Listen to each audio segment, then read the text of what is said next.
Hi friends, ನಾನು ನಿಮ್ಮ mad diaries. ನಾನು ಒಂದು ಹೊಸ ಕತೆ ಜೊತೆ ಬಂದಿದ್ದೀನಿ. ಅದೇ ಮಧ್ಯರಾತ್ರಿಯ ರೈಲು ನಿಲ್ದಾಣ. ಕರ್ನಾಟಕದ ಒಂದು ಹಳೆಯ ಪಟ್ಟಣ. ಆ ಪಟ್ಟಣದ ಹೊರಭಾಗದಲ್ಲಿ ಒಂದು ಹಳೆಯ ರೈಲು ನಿಲ್ದಾಣ ಇತ್ತು. ಆ ನಿಲ್ದಾಣದ ಹೆಸರೇ ದೇವನಹಳ್ಳಿ ಹಳೆಯ ಸ್ಟೇಷನ್. ಹಿಂದೆ ಅದು ತುಂಬ ಬ್ಯುಸಿ ಸ್ಟೇಷನ್ ಆಗಿತ್ತು. ಪ್ರತಿದಿನ ರೈಲುಗಳು ಬರ್ತಿದ್ದವು. ಜನರ ಗದ್ದಲ, ವ್ಯಾಪಾರಿಗಳ ಕೂಗು, ಮಕ್ಕಳ ಆಟ ಎಲ್ಲ ಅಲ್ಲಿ ನಡೀತಿತ್ತು. ಆದರೆ ಒಂದು ಭಯಾನಕ ಅಪಘಾತ ಆದ ನಂತರ ಎಲ್ಲವೂ ಬದಲಾಗಿತ್ತು. ಸುಮಾರು 30 ವರ್ಷಗಳ ಹಿಂದೆ ಒಂದು ರಾತ್ರಿ ದೊಡ್ಡ ರೈಲು ಅಪಘಾತ ನಡೆಯಿತು. ಆ ರೈಲಿನಲ್ಲಿ ಪ್ರಯಾಣಿಸುತ್ತಿದ್ದ ಹಲವಾರು ಜನರು ಸಾವನ್ನಪ್ಪಿದರು. ಆ ದಿನದಿಂದ ಆ ಸ್ಟೇಷನ್ ನಿಧಾನವಾಗಿ ಮುಚ್ಚಲು ಪಟ್ಟಿತ್ತು.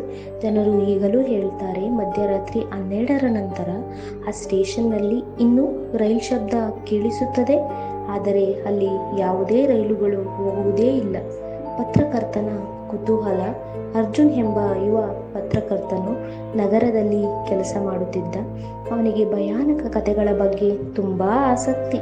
ಒಂದು ದಿನ ಅವನು ಆ ಹಳೆಯ ಸ್ಟೇಷನ್ ಬಗ್ಗೆ ಕೇಳಿದ. ಅವನು ಯೋಚಿಸಿದ, ಇದು ಕೇವಲ ಜನರ ಕಲ್ಪನೆ ಇರಬಹುದು. ನಾನು ಹೋಗಿ ನಿಜ ಗೊತ್ತಾಗಿಸಬೇಕು. ಅವನ ಸ್ನೇಹಿತ ರಾಹುಲ್ ಕೂಡ ಅವನ ಜೊತೆ ಬರಲು ಒಪ್ಪಿಕೊಂಡ. ಒಂದು ಮಳೆಗಾಲದ ರಾತ್ರಿ, ಗಡಿಯಾರದಲ್ಲಿ 11:30. ಅರ್ಜುನ್ ಮತ್ತು ರಾಹುಲ್ ಕಾರಿನಲ್ಲಿ ಹಳೆಯ ಸ್ಟೇಷನ್ ಬಳಿ ಬಂದು ಇಳಿದರು. ಸ್ಟೇಷನ್ ತುಂಬಾ ಹಾಳಾಗಿತ್ತು. ಹಳೆಯ ಬೋರ್ಡ್ ಮೇಲೆ ಇನ್ನೂ ಬರಹ ಕಾಣಿಸುತ್ತಿತ್ತು, ದೇವನಹಳ್ಳಿ ಸ್ಟೇಷನ್. ದೇವನಹಳ್ಳಿ ಸ್ಟೇಷನ್. ಗಾಳಿಯಲ್ಲಿ ಕತ್ತಲೆ ಮತ್ತು ಮೌನ. ಮರಗಳ ಶಬ್ದ ಅಷ್ಟೇ ಕೇಳಿಸುತ್ತಿತ್ತು. ವಿಚಿತ್ರ ಘಟನೆ. ಅವರು ಒಳಗೆ ಹೋದರು. ಹಳೆಯ ಟಿಕೆಟ್ ಕೌಂಟರ್, ಒಡೆದ ಬೆಂಚ್ಗಳು. ರಾಹುಲ್ ಹೇಳ್ತಾನೆ, ಇಲ್ಲಿ ತುಂಬ ಭಯಾನಕವಾಗಿದೆ. ಅರ್ಜುನ್ ಕ್ಯಾಮರಾ ತೆಗೆದುಕೊಂಡು, ನಾನು ಎಲ್ಲವನ್ನೂ ರೆಕಾರ್ಡ್ ಮಾಡೋಣ. ಅಚಾನಕ್ ಆಗಿ ದೂರದಿಂದ ಒಂದು ಶಬ್ದ, ರೈಲು ಆನ್. ರಾಹುಲ್ ಬೆಚ್ಚಿ ಬಿದ್ದ. ಅರ್ಜುನ್, ಇಲ್ಲಿ ರೈಲು ಹೇಗೆ ಬರುತ್ತದೆ? ಅವರು ಪ್ಲಾಟ್ಫಾರ್ಮ್ ಕಡೆ ನೋಡಿದರು.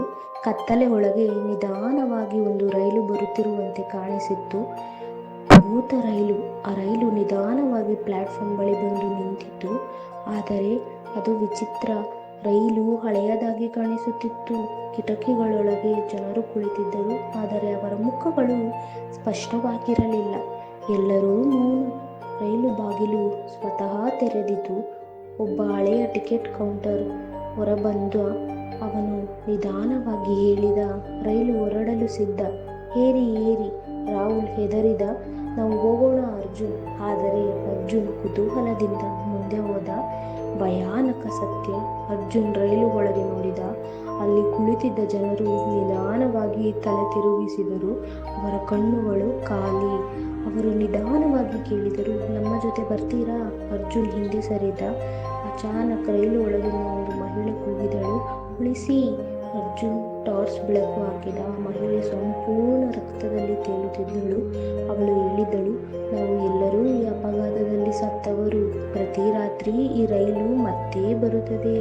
ನಮ್ಮ ಜೊತೆ ಇನ್ನೊಬ್ಬರೂ ಸೇರಬೇಕು. ಅರ್ಜುನ್ ರಾಹುಲ್ ಕೈ ಹಿಡಿದು ಎಳೆದ. ಓಡು. ಅವರು ಓಡಲು ಶುರು ಮಾಡಿದರು. ಆ ಸಮಯದಲ್ಲಿ ರೈಲು ಒಳಗಿಂದ ಹಲವಾರು ಕೈಗಳು ಹೊರಬಂದವು. ಅವರು ಅರ್ಜುನ್ ಹಿಡಿಯಲು ಪ್ರಯತ್ನಿಸಿದರು.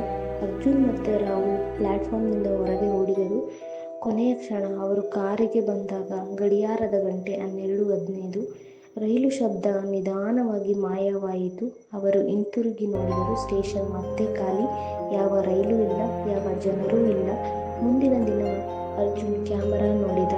ಅವರು ರೆಕಾರ್ಡ್ ಮಾಡಿದ ವಿಡಿಯೋದಲ್ಲಿ ವಿಚಿತ್ರ ಸಂಗತಿ, ರೈಲು ಸ್ಪಷ್ಟವಾಗಿ ಕಾಣಿಸುತ್ತಿತ್ತು, ಆದರೆ ರಾಹುಲ್ ವಿಡಿಯೋದಲ್ಲಿ ಕಾಣಿಸಲಿಲ್ಲ. ಅರ್ಜುನ್ ಬೆಚ್ಚಿ ಬಿದ್ದ. ಅವನು ರಾಹುಲ್ ಕಡೆ ನೋಡಿದ. ರಾಹುಲ್ ನಿಧಾನವಾಗಿ ಕೇಳಿದ, ಏನು ನೋಡ್ತೀಯಾ? ಅರ್ಜುನ್ ಮತ್ತೆ ಕ್ಯಾಮರಾ ನೋಡಿದ. ವಿಡಿಯೋದ ರೈಲು ಕಿಟಕಿಯಲ್ಲಿ ಒಂದು ಮುಖ. ಅದು ರಾಹುಲ್ನ ಮುಖ. ಕೆಲವರು ಹೇಳ್ತಾರೆ, ಇಂದಿಗೂ ಮಧ್ಯರಾತ್ರಿ ಹಳೆಯ ಸ್ಟೇಷನ್ನಲ್ಲಿ ಒಂದು ರೈಲು ಬರುತ್ತದೆ. ಆ ರೈಲಿನಲ್ಲಿ ಒಂದು ಒಕ್ಕ ಸೇರುತ್ತದೆ. ಆ ಮುಖವೇ ಈಗ ರಾಹುಲ್ದು.